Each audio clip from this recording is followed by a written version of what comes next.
ಚಂದ್ರ, ನಿನ್ನ ಅತ್ತಿಗೆಯ ಸೌಂದರ್ಯವನ್ನು ನೋಡಿ ಕಾಲು ಕೆದರುವ ನಿಂತಿರುವ ಈ MLA ತುಂಟತನದ ಮನ.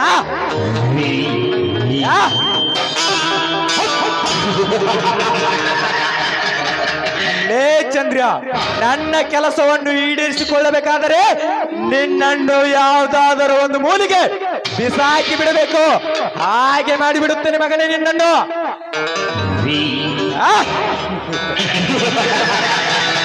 ಚಂದ್ರ, ಈಗ ನಿನ್ನ ಕುಟುಂಬದ ಹೊಸ ದಾರಿ ನನ್ನ ಕೈಯಲ್ಲಿ. ಆ ನಿನ್ನ ಕುಟುಂಬವನ್ನು ನನಗೆ ಬಂದಂತೆ ಆಟ ಆಡಿಸಬಿಡುತ್ತೇನೆ.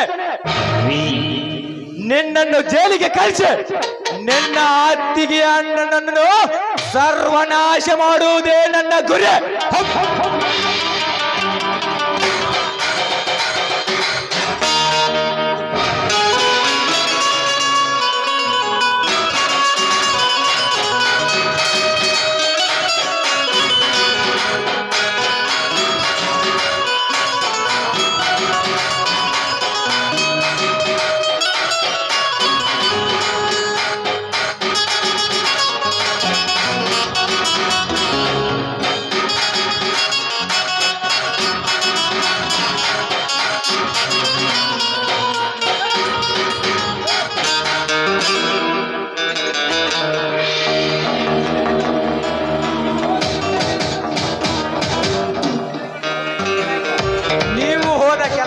ಏನಾಯ್ತು ಜನಿಯರ? ಬರೋ ಡಿಸೆಂಬರ್ ತಿಂಗಳ MLA ಎಲೆಕ್ಷನ್ ಫಿಕ್ಸ್ ಆಗೈತ್ರಿ. ಹಾಗಾದರೆ ನನ್ನ ಎದುರಿಗೆ ನಿಲ್ಲುವ ಗಂಡ್ಯಾರೆಂದು ತಿಳಿದುಕೊಂಡಿದ್ದೀರಾ? ಅಲ್ರಿ ಅಮರನಾಥ, ಅವನ ದೇಹ 2 ದಿನದಲ್ಲಿ ಉಳಿಯಬಾರದು. ಹಾಗೆ ನೀನು ಮಾಡಬೇಕು ಶಕ್ತಿ.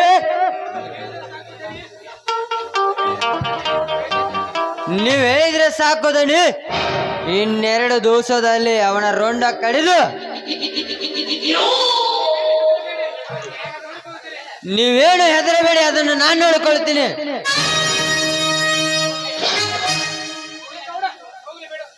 ಹೋಗ್ಲಿ ಬಿಡು. ಆ ನನ್ನ ಚಂದು ಚೆಲುವಿಗೆ ಕುಂಕುಮಕ್ಕೆ ಹಣೆ ಇಟ್ಟು ಅವಳಿಗೆ ಪತಿಸ್ಥಾನ ನೀಡಿದನಲ್ಲ, ಅವನ ರಕ್ತ ತಂದು ನನಗೆ ಮೀಸಲಿಡು. ಮುಂದೆ ಬರೋದನ್ನು ನಾನು ನೋಡಿಕೊಳ್ಳುತ್ತೇನೆ. ಆಯ್ತು ದಣಿ. ಈ ಸುತ್ತಮುತ್ತ ಹಳ್ಳಿಗೆ ನೀವೇ ದಣಿಯಾಗಿ ಮೆರೆಯುತ್ತಿರುವಾಗ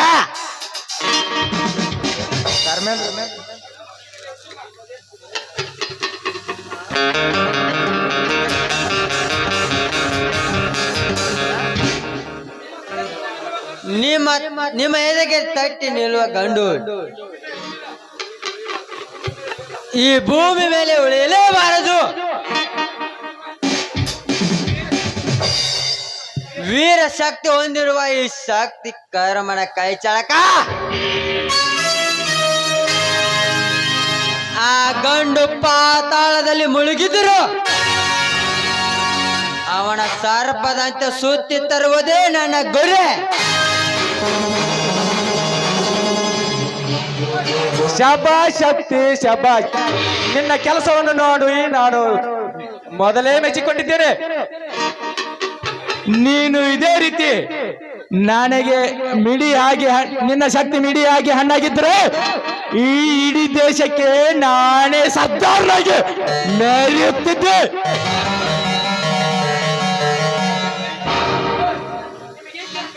ನಿಮಗೇಕೆ ಆ ಭೀತಿ ಎಂಬ ಭಯ? ನಾನಿರುವಾಗ ನೀವು ಯಾವುದೇ ಕೆಲಸಕ್ಕೂ ಕೈ ಹಾಕಿದ್ರೆ ಅದಕ್ಕೆ ನೀವೇ ಗಂಡು ಹುಲಿಯಾಗಿ ಮೆರಿಬೇಕು ದಣಿ. ನೀನ್ ಹೇಳುತ್ತಿರೋದು ಖಂಡಿತವಾಗಲು ನಿಜಾನಾ? ಈ ಶಕ್ತಿ ಒಮ್ಮೆ ಮಾತು ಕೊಟ್ರೆ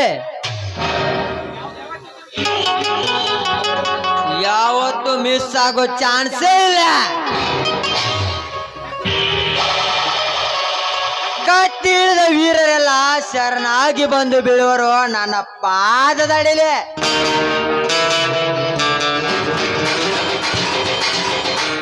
ಮುಂಬರುವ ಮಧ್ಯರಾತ್ರಿಯಲ್ಲಿ ಆ ಅಮರನಾಥನನ್ನು ಕೊಲೆ ಮಾಡಿ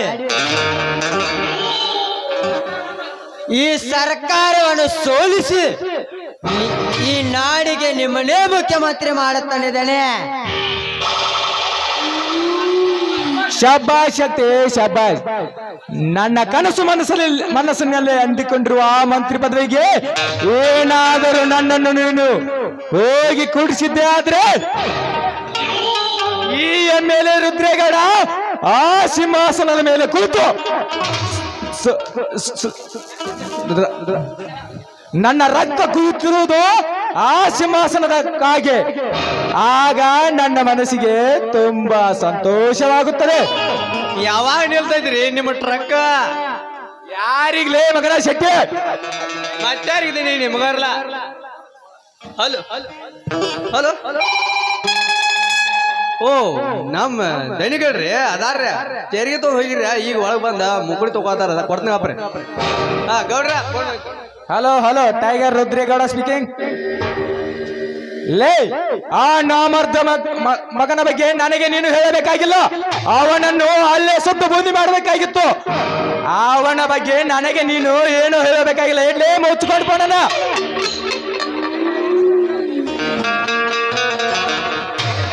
ಬೇಗ ಹೇಳಿ, ಆ ಇನ್ಸ್ಪೆಕ್ಟರ್ ಯಾರಂತ ಗೊತ್ತಾಗಿದ್ಯಾ? ನಮ್ಮೂರಲ್ಲಿ ಅಂಜಲಿನ ಆಶೆಗಾಗಿ ಬಂದಿರುವ ಶಿವರಾಜ್ ಅಂತ. ಶಿವರಾಜ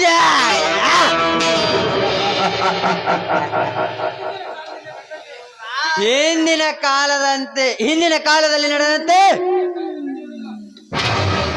ಈ ಕಾಲದಲ್ಲಿ ನಡೆಯೋದೇ ಇಲ್ಲ. ಈ ಕಾಲದಲ್ಲಿ ನಡೆದರೆ ಅವನಿಗೆ ಯಮಲೋಕವೇ ಮೇಲು. ಅದಕ್ಕಾಗಿ ನೀನೀಗಲೇ ಹೋಗಿ ಅವನ ರುಂಡವನ್ನು ಕತ್ತರಿಸಿ ಯಮಲೋಕಕ್ಕೆ ಕಳಿಸಿ ಬಾ. ಆಗ ಅವನ ಹೆಂಡತಿಯನ್ನು ತಂದು ನನ್ನ ಮನಸ್ಸಿಗೆ ತಂದಿಡು. ಆಗ ನನ್ನ ಮನಸ್ಸಿಗೆ ಶಾಂತಿ ಆಗುತ್ತದೆ. ಗೌಡ್ರ, ಈಗ ಎಲ್ಲಾರು ಕೂಡಿದ್ರಿ. ಕಬಡ್ಡಿ ಆಡೋಣ್ರಿ, ಕ್ರಿಕೆಟ್ ಆಡೋಣ್ರ.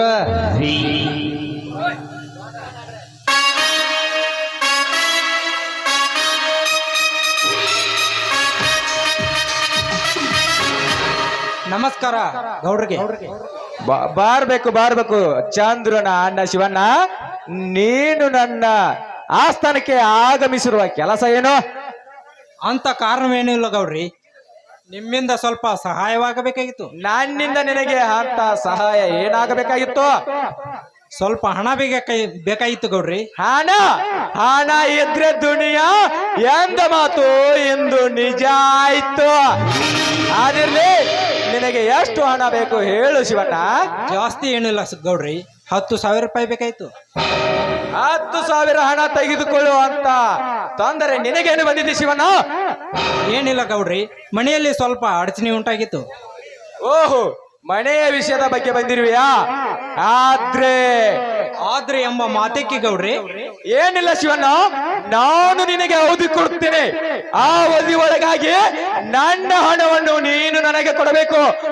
ಅಕಸ್ಮಾತ್ ಆಗಿ ನೀನು ಕೊಡದಿದ್ರೆ ಆ ವಿಷಯವನ್ನು ನಾನು ಈಗ ಹೇಳೋದಿಲ್ಲ, ಸಮಯ ಬಂದಾಗ ಹೇಳುತ್ತೇನೆ.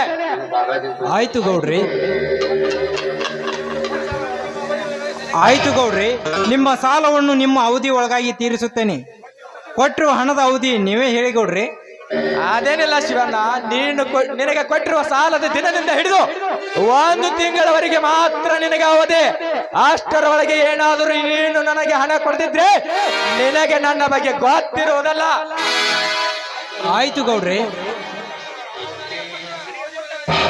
ಆಯ್ತು ಗೌಡ್ರಿ, ನಮಗೆ ಕೊಟ್ಟರು ಅವಧಿ ಒಳಗಾಗಿ ನಿಮ್ಮ ಸಾಲವನ್ನು ಬಡ್ಡಿ ಸಮೇತ ತೀರಿಸುತ್ತೇನೆ.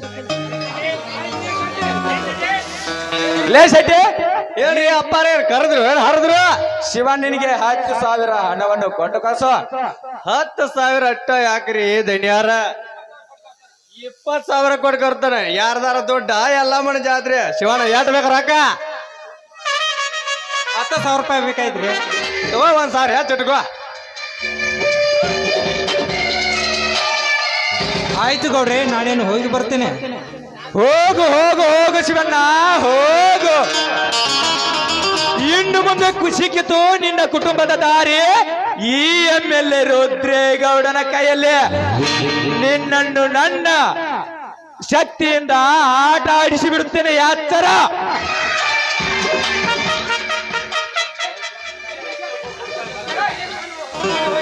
ಇನ್ನು ಮುಂದೆ ಬರ್ತೀನಿ. ಗುಡ್ ಬಾಯ್.